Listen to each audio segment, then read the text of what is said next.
Shalom anak-anak, selamat pagi. Pada hari ini kita masih akan membahas tentang listrik statis. Kita akan membahas tentang materi yang selanjutnya, yaitu kapasitas kapasitor. Pada pertemuan sebelumnya kalian sudah membahas tentang gaya kolom, kemudian medan listrik, ada potensial listrik, kemudian ada energi potensial dan usaha listrik. Nah, sekarang kita akan mengaplikasikan besaran-besaran tersebut pada salah satu komponen yang namanya adalah kapasitor. Nah, kapasitor atau yang biasa disebut dengan kondensator itu adalah sebuah komponen listrik yang dapat menyimpan muatan listrik atau Q dalam waktu tertentu. Nah, kapasitor ini terdiri atas dua penghantar atau konduktor yang terisolasi satu sama lain oleh bahan penyekat. Nah, kapasitor ini sebenarnya dalam kehidupan sehari-hari itu sangat bermanfaat. Misalkan untuk membuat kamera flash itu menjadi lebih terang dibutuhkan kapasitor. Kemudian misalkan kalian ya lagi enak-enak ngetik dengan komputer, kemudian tiba-tiba komputer kalian mati. Nah, ketika komputer kalian hampir mati, akan ada yang namanya auto save data. Jadi data akan tersimpan otomatis. Kalau misalkan sumber tegangannya itu sudah hilang, kan harusnya listriknya langsung mati ya. Tapi karena adanya kapasitor ini, sehingga ada beberapa menit arus listriknya itu masih mengalir karena kapasitornya tadi masih menyimpan muatan listrik dalam waktu yang singkat ya. Tidak seperti pada baterai. Kalau pada baterai itu atau pada sumber tegangan misalkan aki dan yang lainnya, mereka terjadi reaksi kimia sehingga arus listrik itu dapat terus-menerus dihasilkan. Tetapi pada kapasitor ini dia hanya bersifat menyimpan sementara waktu aja, jadi dalam waktu yang relatif sangat singkat. Seperti yang mesti yang jelaskan sebelumnya, bahwa kapasitor ini dapat menyimpan muatan dalam waktu tertentu. Besarnya muatan yang dapat disimpan oleh kapasitor ini disebut dengan kapasitas kapasitor atau kapasitansi. Kita lihat pada gambar di sebelah kanan atas. Nah, di sini kapasitor itu terdiri dari sebuah lempeng konduktor yang di antara kedua lempeng tersebut itu biasanya terdapat sekat, atau bisa juga sekatnya itu berupa udara. Nah, antara lempeng yang satu dan lempeng yang lain itu dipisahkan oleh jarak D. Dan setiap bahan itu punya permitivitas listrik yang berbeda-beda. Untuk mencari besarnya kapasitas kapasitor, kita gunakan persamaan C sama dengan mu 0 kalikan A kalikan K per D, di mana C-nya itu adalah kapasitansi kapasitor, satuannya adalah farad karena penemunya adalah Michael Faraday, penemu kapasitor. Kemudian mu 0-nya adalah permitivitas listrik dalam vakum yang besarnya ini adalah sebuah ketetapan, besarnya 8,85 kali 10 min 12 C kuadrat per Newton meter kuadrat. Dan K ini adalah luas keping ya, jadi luas keping penghantar 1 dan penghantar 2. Ini kita anggap luas kepingnya ini sama. Kemudian D-nya itu adalah jarak antar keping. Kemudian di sini juga ada besar medan listrik ya. Nah, besar medan listrik ini sudah kita pelajari juga pada materi sebelumnya ya. Kalau mungkin yang pada pertemuan sebelumnya itu kita punyanya persamaannya adalah E sama dengan V per R. Nah, karena di sini jarak antar keping ini adalah D, maka kita gantikan R-nya dengan D, maka V per D ya. Jadi persamaan yang ini. Atau juga bisa di sini ada tambahan E sama dengan sigma per mu 0. Di mana sigma itu adalah rapat muatan ya. Nah, sigma sendiri itu persamaannya adalah Q per A ya. Artinya banyaknya muatan per luasan area ya. Jadi kalau kita ganti nanti bisa kita peroleh persamaan E-nya itu sama dengan QA kali mu 0. Dan untuk jumlah muatan yang tersimpan, kita dapat mencari dengan persamaan Q sama dengan C dikalikan V, di mana Q-nya adalah banyaknya muatan yang tersimpan dalam kapasitor, dan C adalah kapasitansi kapasitor, kemudian V adalah beda potensial. Untuk energi yang tersimpan di dalam kapasitor itu, W sama dengan setengah Q dikalikan V. Nah, nanti kalau kita uraikan ya dari sini ya, karena kan kita tadi punya Q-nya itu kan sama dengan C kalikan V, sehingga nanti persamaannya menjadi setengah CV kuadrat. Nah, atau kita juga bisa rubah juga menjadi setengah Q kuadrat per C. Jadi tergantung nanti besaran apa yang diketahui di dalam soal. Untuk lebih memahami apa yang telah Mistian sampaikan tadi, sekarang kita akan mencoba untuk berlatih latihan soal. Soal yang pertama, sebuah kapasitor plat sejajar memiliki ukuran masing-masing 20 cm x 3 cm yang terpisah oleh udara sejauh 1 mm. Kapasitor dihubungkan dengan baterai 12 volt. Tentukan A. Kapasitas kapasitor, B. Banyaknya muatan yang tersimpan dalam kapasitor, C. Medan listrik antara kedua plat, dan D. Luas penampang plat jika kapasitansi ingin dijadikan 1 farad dan jarak plat semakin rapat menjadi 10 mikrometer. Terlebih dahulu kita tuliskan besaran apa saja yang diketahui dari soal ya.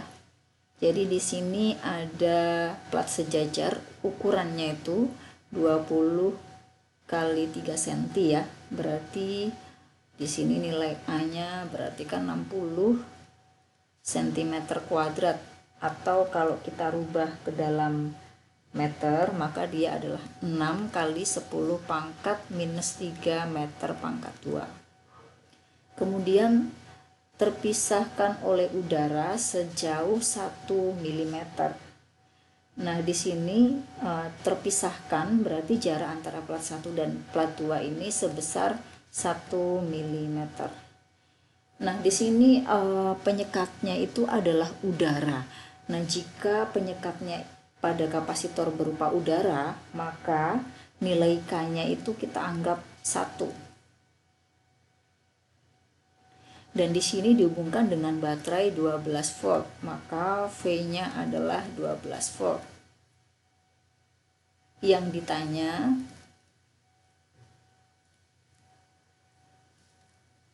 yang pertama adalah C-nya berapa, kemudian yang B adalah banyak muatan atau Q, kemudian C yang ditanya adalah E-nya berapa, dan yang D ini adalah luasannya. Jika C-nya itu 1 farad dan platnya semakin rapat menjadi, berarti D-nya itu dirubah menjadi 10 mikrometer. Oke, sekarang kita akan menjawab ya. Kita jawab dulu dari mulai yang A dulu ya, yang ditanya adalah C. C di sini rumusnya mu0 kalikan K A per D. Mu0-nya karena tidak diketahui dalam soal, tapi dia adalah ketetapan ya. Jadi nilainya ini adalah 8,85 kali 10 pangkat min 12.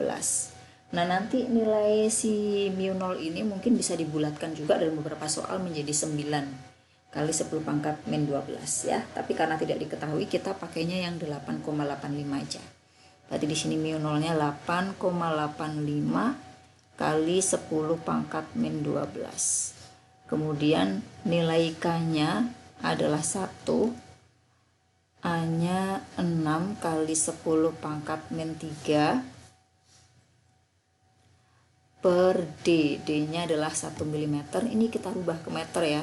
Jadi 1 kali 10 min 3 meter. Ini 1 kali 10 min 3. Maka nanti ini akan kita hitung dan kita peroleh nilainya adalah 5,31 Q. Q dalam soal kan nanti kalian boleh lihat pada slide sebelumnya ya. Rumusnya adalah C dikalikan V. kita punya nilai C tadi 5,31 kali 10 pangkat min 11 dikalikan V-nya adalah 12, sehingga nanti nilai Q-nya kita peroleh 6,372 dikali 10 pangkat min 10 kolom. Untuk yang C sekarang. Untuk yang C ini kita mencari nilai E-nya berapa. Nah, untuk mencari nilai E itu kalian boleh lihat juga di slide sebelumnya ada persamaan V per D ya. Nah, di sini nilai V-nya tadi adalah 12. Kemudian D-nya ini 1 kali 10 pangkat min 3. Nah, sehingga nilainya adalah 1,2 dikali 10 pangkat 4. Satuannya adalah Newton per kolom. Sekarang kita akan menjawab yang D. Pada soal yang D ini kapasitornya itu menjadi 1 farad ya. Jadi dianggap C-nya ini sama dengan 1 farad. Kemudian jaraknya itu jadi berubah, di sini D-nya itu menjadi 10 mikrometer atau sama dengan 10 kali 10 min 6 meter. Kita diminta untuk mencari nilai A-nya itu berapa. Jadi pada soal ini kita tulis saja persamaan C sama dengan mu 0 KA per D. Kemudian C-nya kan 1.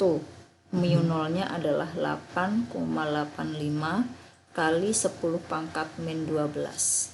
Dikalikan nilainya 1 ya. Atau sebenarnya kalau penyekatnya udara, kita cukup tuliskan C itu sama dengan mu 0 A per D. Jadi nilai K-nya tidak usah kita tulis karena K-nya 1 ya. Kemudian A-nya yang kita cari per D. D-nya itu di sini adalah 10 kali 10 min 6. Sehingga nilai A adalah 10 kali 10 pangkat min 6 per 8,85 kali 10 pangkat min 12. Maka nanti akan kita peroleh hasilnya adalah 1,1.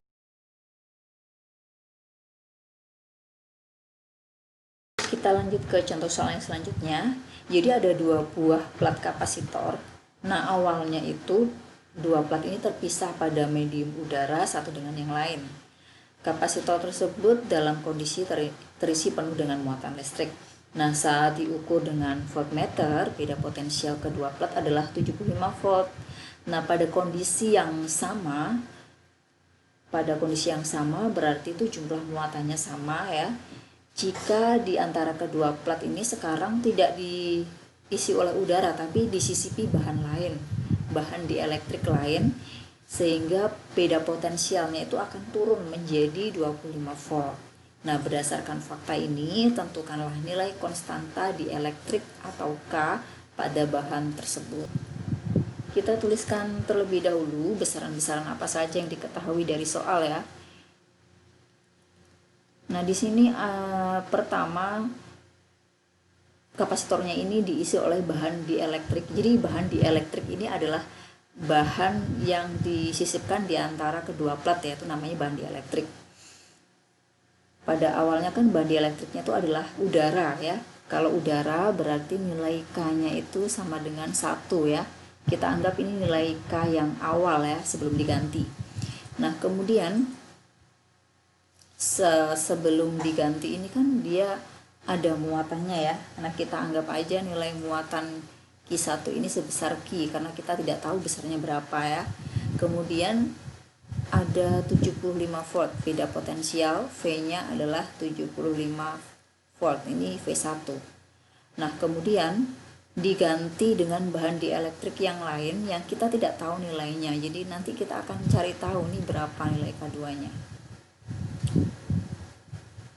Waktu disisipi ternyata beda potensialnya turun menjadi 25. Berarti di sini V2-nya ini adalah 25 volt.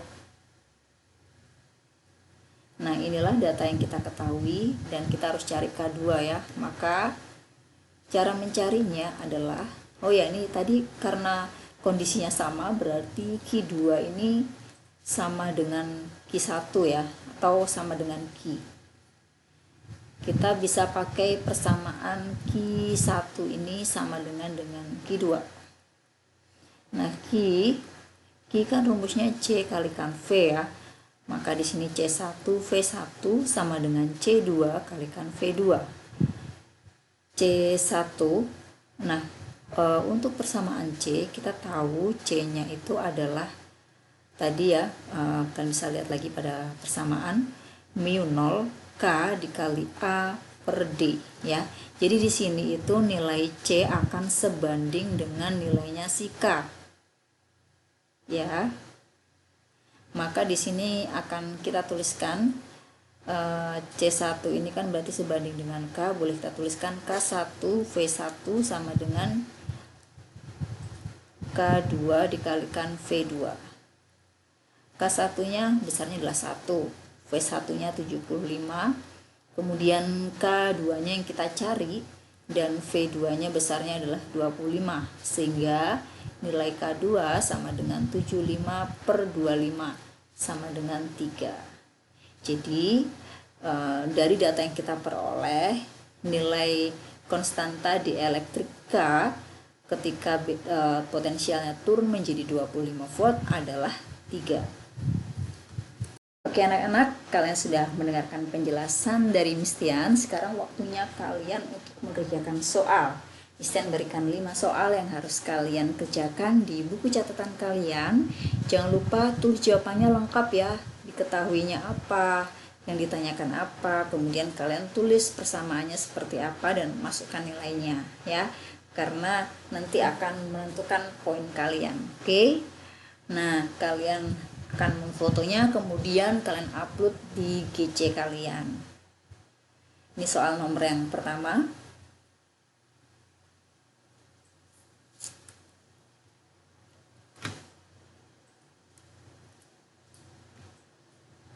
Ini soal yang kedua.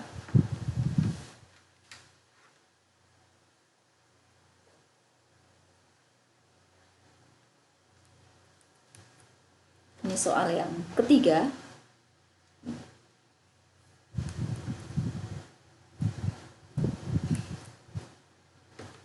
Ini soal yang keempat.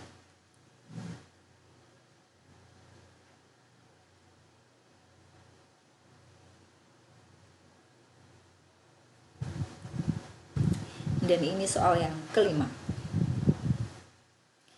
Oke anak-anak, selamat mengerjakan. Terima kasih sudah menyimak apa yang Miss Tian sampaikan dari awal sampai akhir. Silahkan kalian kerjakan dengan jujur dan bertanggung jawab. Selamat mengerjakan semuanya. Tuhan Yesus memberkati. God bless you. Bye-bye.